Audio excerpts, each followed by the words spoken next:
ഇയാൾ ഒരു ദിവസം പുരയിൽ വന്ന് ഉച്ചക്കാണ് വന്നത്.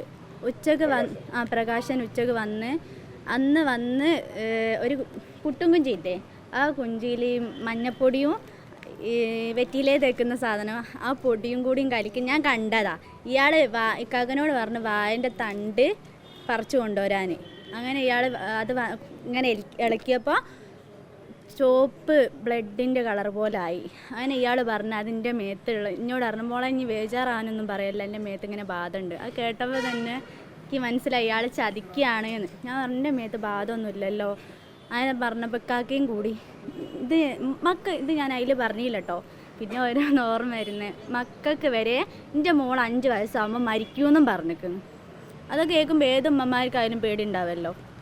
5 വയസ്സാകുമ്പോൾ എൻ്റെ മോള് മരിക്കും, ഞാനിപ്പോൾ ഗർഭിണിയാണ്, ആ കുഞ്ഞിനും ബുദ്ധിമുട്ടുണ്ടാവും, അല്ലെങ്കിൽ ഇത് മാറ്റിയില്ലെങ്കിൽ മോള് മരിക്കും, അല്ലെങ്കിൽ ഞാൻ മരിക്കുമെന്ന്, എനിക്കെന്തോ സംഭവിക്കുമെന്ന് പറഞ്ഞു.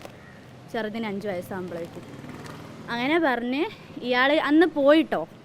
പിന്നെ ഒരു ദിവസം രാത്രി വന്നത്. അന്ന് ഇയാൾ കാക്ക വന്ന് കൊണ്ടുവന്ന് അങ്ങനെ ഇയാൾ ഫോൺ നമ്പറിലേക്ക് വിളിക്കുമെന്ന് പറഞ്ഞ് ഇക്കാക്കനോട് പറഞ്ഞ് എൻ്റെ മേത്ത് ബാധ ഉണ്ടെന്നാ. അങ്ങനെ ഫോൺ നമ്പറിലേക്ക് വിളിക്കുമെന്ന് പറഞ്ഞ് ഇയാൾ എന്നെ വിളിച്ച്, എനിക്ക് ഫോണില്ല, എൻ്റെ ഉമ്മേൻ്റെ ഫോണായിരുന്നു. അങ്ങനെ ഉമ്മേൻ്റെ ഫോണിലേക്ക് വിളിച്ച് ഇയാൾ എന്നോട് പറഞ്ഞ്, മോളെ എൻ്റെ അടുത്ത് ഉമ്മ ഉണ്ടോ, ആരെയും ഉണ്ടോയെന്ന് ചോദിച്ചാൽ പറഞ്ഞു ആരുമില്ല. ഷമീർ വന്നില്ലല്ലോ എന്ന് ചോദിച്ചാൽ പറഞ്ഞു ഇല്ല വന്നില്ല, അവിടെ നിന്ന് കളിക്കുന്നുണ്ടായി കണ്ടിട്ടാണ് ഞാൻ വിളിക്കുന്നതെന്ന് പറഞ്ഞു. എന്താ കാര്യം, നിങ്ങൾക്ക് ആരാ നമ്പർ തന്നേന്ന് ചോദിച്ചപ്പോൾ എന്നോട് പറഞ്ഞു ഷമീറാണ് തന്നെ. അത് ചോദിച്ച് പറഞ്ഞോളി, നിങ്ങൾ ഇനി മാറി നിൽക്കണോ, അല്ലാണ്ട് പറയാൻ പറ്റില്ല, ഇച്ചിരി സീരിയസ് ഉള്ളു. ആയിക്കോട്ടെ എന്ന് പറഞ്ഞു. എൻ്റെ ഉമ്മച്ചിൻ്റെ അടുത്തുണ്ട്, എൻ്റെ മക്കളും ഉണ്ട്. അപ്പോൾ ഇയാൾ എന്നോട് പറയാണ്, മോളെ പ്രശ്നം എനിക്കല്ല, പ്രശ്നം ഷമീറിനാണ്, നിങ്ങളെ കുടുംബത്തിന് ഇങ്ങനെ വിഷയം ഉണ്ടാവുന്നത് ഓൻ്റെ മേത്ത് രക്തരസസ് എന്ന് പറഞ്ഞ് സാന്നിധ്യമുണ്ട്, അതിനോണ്ടാണെന്ന് പറഞ്ഞ്. അപ്പം എന്നോട് പറഞ്ഞ് ഓന് ഭയങ്കര ദേഷ്യമല്ലേ എന്നൊക്കെ ചോദിച്ചു. ഞാൻ പറഞ്ഞു അതൊക്കെ നിങ്ങൾ പറഞ്ഞ സത്യം തന്നെ, അതിന് മോക്ക് വിചാരിച്ചാലേ ഓനെ രക്ഷിക്കാൻ പറ്റും, വേറെ പെണ്ണുങ്ങൾക്കും രക്ഷിക്കാൻ പറ്റൂല എന്ന് പറഞ്ഞു. ഞാനെങ്ങനെ സഹായിക്കേണ്ടിയെന്ന് ചോദിച്ചു. അപ്പോൾ ഇയാൾ പറയാണ് അതിനൊരു പൂജ വേണം, പൂജ എന്ന് പറയുന്നത് നഗ്നപൂജ വേണം. അപ്പോൾ എനിക്ക് തോന്നി എന്തോ ഉടായ്പാണ്, ഉമ്മല്ലല്ലോ എന്ന് ചോദിച്ചു. ഇത് പറയുന്നതിനൊന്നും നഗ്നപൂജ ഞാൻ പറഞ്ഞു. അങ്ങനെ നഗ്നപൂജ ചെയ്തിട്ട് എനിക്ക് വേറെ എന്താ വഴി ഉണ്ടോയെന്ന് ഞാൻ ചോദിച്ചിരിക്കുന്നു കേട്ടോ, നമ്മൾ ചോദിക്കുമല്ലോ മക്കൾക്കൊക്കെ ഇങ്ങനെ. അപ്പോൾ എനിക്ക് അങ്ങനെ നഗ്നപൂജ ചെയ്തിട്ട് എൻ്റെ മാപ്പിളനെ നന്നാക്കണ്ട, പോയിക്കോട്ടെ, ഞാനും എൻ്റെ ജീവൻ പോക്കുമെന്ന് ഞാൻ പറഞ്ഞു. അങ്ങനെ പോണ ആളാണെ പോയിക്കോട്ടെ, ബാക്കി ഞാൻ ആക്കിയോളാം എന്ന് ഞാൻ ഓരോട് പറഞ്ഞു. അങ്ങനെ ഇയാൾ ഫോൺ വെച്ച്. പിന്നെ കാക്ക വന്നപ്പോൾ കാക്കനോട് പറഞ്ഞു, കാക്ക ഇങ്ങനെ വിഷയമുണ്ട്. ഇന്നോട് അയാൾ അങ്ങനെ അല്ലല്ലോ, അപ്പം ചൂടായിട്ടോ, ഇന്നോട് ഇങ്ങനെ പറഞ്ഞില്ലല്ലോ.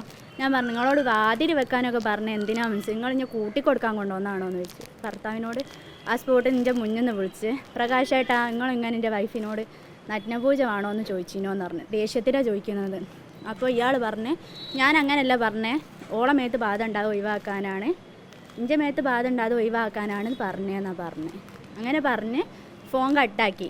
അങ്ങനെ ഞാൻ എന്താക്കി, എനിക്കിത് കെട്ടി തൂക്കിയൊക്കെ കണ്ടപ്പോൾ പേടിയായി, പുരയിൽ ബാത്റൂം പോകാൻ പോലും പേടിയായിട്ട് ഞാൻ പറഞ്ഞു കാക്ക ഞാൻ 2 ദിവസം എൻ്റെ പുരയിൽ പോയി നിൽക്കട്ടെ എന്ന് പറഞ്ഞു. അങ്ങനെ അല്ലേ തന്നെ അടിയും കുത്തുമായിട്ട് അടിവാരത് കമ്മിറ്റിയിലൊക്കെ ഞാൻ പറഞ്ഞിട്ട് ഒരു തീരുമാനം എനിക്ക് ഉണ്ടാക്കി തന്നില്ല. ഞാൻ എൻ്റെ മക്കളെയും കൊണ്ട് എത്രയോ ഞാൻ അവിടെ പട്ടിണി കടന്നു നിൽക്കുന്നു.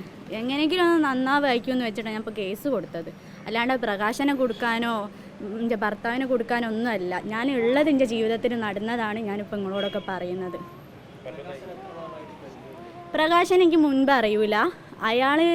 അയാളോ അഡ്രസ്സ് ചോദിച്ചാൽ തന്നെ എനിക്കിപ്പോൾ അയാളെ രൂപയെ പറഞ്ഞുതരാൻ പറ്റും. ഒരു കഷണ്ടിയൊക്കെ ആയി താടിയൊക്കെ ഉള്ള ചങ്ങായി, വെറ്റിലാടൊക്കെ തോന്നുന്നു, അതേ അറിയാം. അല്ലാണ്ട് അയാളെ മോളെ കൊണ്ട് അയാൾ എന്നോട് പറഞ്ഞ കേട്ടോ, അയാൾ വയനാട്ടിലും ചെയ്തിരിക്കുന്നു, അതുപോലെ നമ്മൾ ആ ഏരിയയിൽ എവിടെയോ ചെയ്യുന്നുണ്ട്. ഇതൊക്കെ ഞാൻ തെളിവ് കൊടുക്കേണ്ടി വരും, എനിക്ക് ആളറിയില്ല. അയാൾ എന്നോട് പറഞ്ഞതാണ് നടത്തിയിരിക്കുന്നതെന്നാണ് പറഞ്ഞ.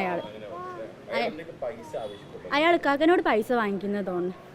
ഇപ്പം എൻ്റെ മാപ്പിളയും ജയിലിലാണ്. കാരണം ഞാൻ അത്രയും വേദന ആക്കിയിട്ട് നന്നാവുമായിരിക്കും എന്നുള്ള അതിനോട് നിങ്ങളെല്ലാവരും കൂടിയിട്ട് എനിക്ക് മുന്നോട്ട് ജീവിക്കണം. 2 പെൺകുട്ടികളാണ്.